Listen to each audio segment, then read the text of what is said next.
گفتگو کا آغاز میں شہزاد حسین بٹ صاحب آپ سے کرنا چاہتی ہوں. صورتحال آپ کے سامنے واضح ہے. غزہ پیس بورڈ کی اگر ہم بات کریں تو کون کون سے ممالک کو دعوت دی گئی ہے, کون کون بورڈ ممبرز میں شامل ہے, لیکن فلسطین کی عدم موجودگی ایک بہت بڑا سوالیہ نشان ہے. کیا اس کے بغیر یہ ٹارگٹ اچیو ہو پائے گا؟ میں آپ سے یہ جاننا چاہتی ہوں, اور بنیادی طور پر پاکستان کو جو دعوت دی گئی ہے اس پر بھی روشنی ڈالیے گا. بسم اللہ الرحمن الرحیم. دیکھیں قابل احترام منیز معین صاحبہ, آج کی سب سے بڑی خبر اور پوری قوم کو مبارکباد پیش کرنا چاہتا ہوں.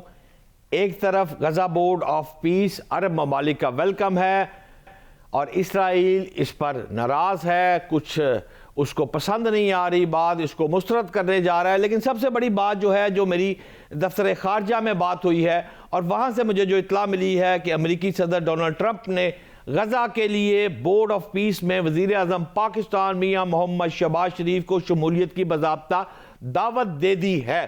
یہ پاکستان کا کریڈٹ ہے اور پاکستان خطے میں اس وقت اس پوزیشن پہ کھڑا ہے کہ اگر غزہ کا کوئی فیصلہ ہونا, جو میں پہلے اپنے پروگراموں میں کہتا تھا کہ پاکستان کے بغیر کوئی فیصلہ ہو نہیں سکتا, آج وقت نے وہ چیز ثابت کی ہے کہ پاکستان کو باضابطہ شمولیت کی دعوت دی گئی ہے. اب اس کو دوسرے اینگل سے اگر آپ غور کریں تو پاک فوج کے ترجمان لیفٹیننٹ جنرل شریف صاحب نے جو پریس کانفرنس کی تھی اس کو یاد کر لیں. اس میں انہوں نے فرمایا تھا کہ فوج کو فلسطین بھیجنے کا فیصلہ جو ہے وہ حکومت اور پارلیمان نے کرنا ہے. اچھا, اگر انہوں نے یہ کہہ دیا کہ حکومت اور پارلیمان نے کرنا ہے تو حکومت کی طرف اگر آپ جائیں تو اسحاق ڈار کی بھی بات یاد کر لیں. آج سے چند روز قبل جو انہوں نے فرمایا تھا, اسحاق ڈار نے تو واضح طور پر کہا تھا کہ ہم وہاں پر جانے کو تیار ہیں, کیا ہمیں امن کے لیے اس کا حصہ بننے کو تیار ہے. however ہم غیر مسلح نہیں کریں گے حماس کو. حماس سے ہماری لڑائی نہیں ہے, ہم حماس پر جا کے گولیاں نہیں چلائیں گے. ہم اگر کوئی کہے کہ پیس کے لیے جائیں گے, امن کے لیے جائیں گے, وہ باتیں تو ٹھیک ہے. اور اسی طرح اسحاق ڈار کی جو بات تھی کہ ہم پیس کیپر نہیں ہے, ہم اس کو مینٹین کریں گے, ہم حماس سے ہماری کو مخالفت نہیں ہے کہ جا کر ہم فائرنگ شروع کر دیں اور حماس کو اڑانا شروع کر دیں. ہم غزہ کی بہتری کے لیے جا سکتے ہیں. اور آخری 3 لائنیں مریض یہ ضرور کہوں گا کہ اس وقت امریکہ کی جو ثالثی ہے, یہ مین بات ہے آئی ایس ایف کا قیام ہے. اچھا, یہ جو قیام ہے آئی ایس ایف کا, بنیادی طور پر مسلمان اکثریتی ممالک اس میں شامل ہیں, لیکن بات یہ 20 سے زائد جو ممالک ہیں وہ تیار ہیں اس میں جانے کے لیے. ٹھیک ہے, وہ جائے, وہ حماس سے لڑے, ہمارا مسئلہ نہیں ہے. ہمارا مسئلہ یہ ہے کہ ہم ایسا کام نہیں کریں گے کہ ہمارا کسی سے وہاں جھگڑا ہو, ہم امن کے لیے جا سکتے ہیں.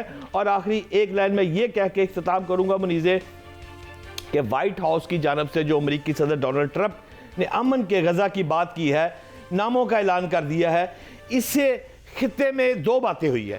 پہلی بات تو یہ ہے کہ پاکستان سٹیبلش ہوا ہے, جو سفارتی محاذ پر, جنگی محاذ پر آپ نے قربانیاں دی, آپ نے فتح حاصل کی, اس سے آپ کا قد کاٹ اب اس پوزیشن پر آ گیا ہے. اب تنقید کرنے والوں کو تھوڑی سی شرم کرنی چاہیے کہ پاکستان اپنے مسائل کے ساتھ ساتھ غزہ کے مسائل میں بھی اس کو باضابطہ طور پر امریکہ نے شمولیت کی دعوت دے دی. اور اس حوالے سے انڈیکیشنز تو پہلے ہی پاکستان دے چکا ہے, جوابات بھی دے چکا ہے کہ بطور پیس کیپر وہ اپنا کردار ادا کرے گا. لیکن اسرائیل کی موجودگی ابھی بھی ایک سوالیہ نشان ہے, اور میں چاہتی ہوں کہ بریگیڈیئر وقار مجھے اس پر زیادہ تفصیلی طور پر اگر بریف کر سکیں. اسرائیل کو کیا پرابلم ہے اور اسرائیل کیوں اس پروپوزل کو رد کر رہا ہے؟ آپ کو کیا لگتا ہے؟ امریکہ تو سر وہی کرتا ہے نا جو اسرائیل چاہتا ہے, یا دونوں کے لیے ون ون سچویشن ہوتی ہے, لیکن ایسے میں اگر اسرائیل بیک آف کر رہا ہے تو what is the main reason behind that? I think Israel کی بڑی ریزن ہے بیسیکلی تو فلسطین کے مسئلے کو اپنا اندرونی مسئلہ کہتے ہیں اور وہ ڈینائی کرتے رہے ہیں. بیسیکلی تو اٹس این آکوپائڈ ٹیریٹری. ابھی آ جاتے ہیں جو ابھی شفٹ آئی ہے, اور اس میں تھوڑا سا میں ذکر کر دوں کہ ترکیہ کے پریزیڈنٹ رجب طیب ایردوان کو بھی انویٹیشن ملی, most probably they are going. اس کے بعد ایجپٹ کے پریزیڈنٹ ہیں فتح السیسی, اور اس طریقے سے آئی تھنک گلف کے کچھ ممبر اسٹیٹس ہیں. تو اٹس ناٹ اونلی پاکستان. دیکھیں ابھی جو حالات ہیں وہاں پہ, صاف ظاہر ابھی بات تھی کہ بیسیکلی میجر پارٹس کا پلے ہی ہوتا ہے, because some how Islamic world تو آپ دیکھیں اوائسی نے پھر کیا کر لیا تھا الٹیمیٹلی. یو لیٹ فلسطینینز کو اس طریقے سے آئی تھنک ڈائریکٹ کوئی ایڈ نہیں آئی, سوائے ایران بیکیم جو متحارب گروپ تھے ان کے ساتھ مل کے اس نے کنٹیسٹ کیا. تو لیٹس ایکنالج دیٹ. ابھی آئی تھنک جو صورتحال ہے, وی آر ہیئر ترکیہ, یہاں پہ فلسطینی اسٹوڈنٹس بھی ہمارے ساتھ, by and large people are very happy اور بڑا ویلکم کر رہے ہیں کہ فار گاڈ سے اس کو بجائے پولیٹیسائز کرنے کے تھنک آف کہ اگر اسلامک فورسز وہاں پہ آتی ہیں even as I would say neutral activist یا کہہ لیں پیس کیپنگ, تو they will welcome, because ابھی تو اس میں وہاں میں کچھ نہیں ہے, جسٹ اسرائیلی فورسز. اس کے اندر پھر فیزز ہیں, اس میں ڈرا ڈاؤن ہے, اس کے بعد یہ پیس کیپنگ فورس جائے گی. لیکن مین چیز یہ ہے کہ یہ جو آئی تھنک مڈل پاورز ہیں اسلامک ورلڈ کی, جس پہ مسلم نیٹو کی بھی بات ہو رہی ہے, لیکن آپ سمجھتے ہیں اگر اس میں پیلسٹین کی ریپرزنٹیشن نہیں ہے تو کیا یہ باعث نہیں ہو جائے گا؟ جی نہیں, اس میں آئی تھنک ابھی تک جو رپورٹس ہیں اگر آپ ڈیٹیل میں دیکھیں تو جو پیلسٹینین ریپرزنٹیشن وہ ایک سٹیج پہ آئے گی. اس کی جو آئی وڈ سے جو فارمیشن ہے یا اگریمنٹ ہے وہ محمود عباس آلریڈی کر چکے ہیں.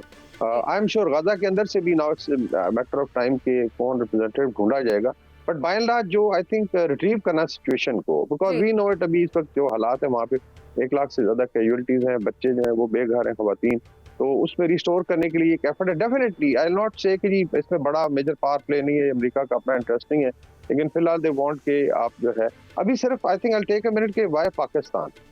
دیکھیں جو پچھلے 2 سال میں کنڈکٹ رہا ہے پولیٹیکل ملٹری لیڈرشپ کا, وہ بڑا امپورٹنٹ ہے کہ Pakistan establish itself as a peer competitor and basically a peace, I would say guarantor اللہ کے فضل سے.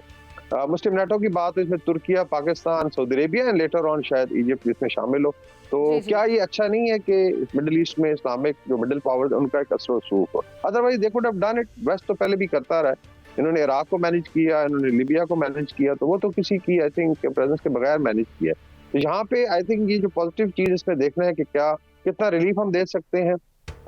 ساؤدرز کے بھی خد و خال آنے ہیں, لیکن اگر ترکیہ ایگری کرتا ہے, پاکستان, مصر ایگری کرتا ہے, تو اٹ مینس کہ ہائیسٹ لیول پہ مسلم ورلڈ میں ایک آئی وڈ سے کنسنسس ہے کہ وی مسٹ کنٹریبیوٹ, اور جتنا جلدی فلسطینیوں کو آئی وڈ سے اس عذاب سے نجات دلائی جائے اور پھر آگے بڑھا جائے. سر اگر ان انویٹیشنز پر غور کیا جائے جس میں ترکی ہے, مصر ہے, قطر ہے, پاکستان ہے, تو ایسے میں حسین باقری صاحب آپ سے سوال لینا چاہتی ہوں. یہ صورتحال دیکھتے ہوئے تو یوں لگ رہا ہے کہ غزہ پلان شاید کہیں جیپیڈائز نہ ہو جاتا اگر امریکی صدر ایران پر حملہ کرتے, کیونکہ ان کی اسٹیڈ فاسٹنس جتنی تھی وہ تو آپ نے دیکھی تھی, وہ تو چاہتے تھے کہ ایران کے اندر گھس جائیں. لیکن کیا آپ کو لگتا ہے کہ this was the main reason, انہوں نے کہا کہ میں نے خود کو کنونس کر لیا اٹیک نہ کرنے پر؟ اسرائیلی لابیز نے مسٹر ٹرمپ کو سمجھایا ہوگا کہ اگر آپ ایران کے اوپر اٹیک کرتے ہیں اور ایران ریٹیلیٹ کرتا ہے تو ہمارے جو آئرن ڈوم کے اندر انٹرسیپٹرز ہیں وہ اتنے زیادہ نہیں ہیں کہ ایران کی ہزاروں بیلسٹک میزائلز کو انٹرسیپٹ کر سکیں. آپ ان کے اوپر فضائی حملے کریں گے, بنیادی تبدیلی کچھ نہیں آئے گی, لیکن ہمارے اوپر جو تباہی آئے گی وہ حد سے زیادہ ہوگا. دوسری جو بات ہے, ایرانی گورنمنٹ بہت کلیئرلی ٹرمپ صاحب کو یہ پیغام پہنچا دیا ہے کہ اگر ہماری جو ساورنٹی ہے آپ اس کے اوپر ہاتھ رکھتے ہیں تو یہ یاد رکھیں آپ کے جتنے بھی انٹرسٹ ریجنز میں ہیں اور جتنے بھی آپ کے اڈے ریجنز میں ہیں, ہم ان سب کے اوپر اپنے بیلسٹک میزائلز کے براج بھیج دیں گے, اور اس کے ساتھ ساتھ جو تیل کی سپلائی چین ہے ہرمز اسٹریٹ کو, جو کہ 50% ٹوٹل جو آئل ٹریڈ ہوتا ہے, اس کو بھی ہم بند کر دیں گے. سو آئی بلیو ٹرمپ صاحب نے یہ 2 باتیں اپنے ذہن میں لا کے اس کے بعد انہوں نے اس ڈیسیژن پہ یہ پہنچ گئے کہ ابھی نہیں کرنا چاہیے ان کے اوپر اٹیک. تو اگر ہم یہ کہیں کہ ابھی ایران کی سچویشن ٹوٹل نارملائز ہو چکی ہے, احتجاج بند ہو گئے ہیں, امریکی صدر بیک آف کر چکے ہیں, تو am I seeing it right?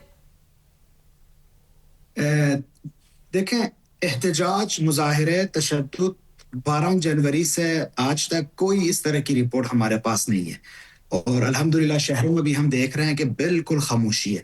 لیکن میں ہمیشہ کی طرح اس خاموشی کو خاموشی قبل طوفان کا نام دیتا ہوں, کیونکہ ایرانی عوام, ایرانی گورنمنٹ اور ایرانی سپریم لیڈر یہ تقریباً فل تیاری میں ہے کہ ان کے اوپر اگر اٹیک ہوتا ہے تو یہ ریٹیلیٹ کریں. اس لیے یہاں کی جو ماحول ہے یہ بالکل ہائیسٹ الرٹ پہ ہے.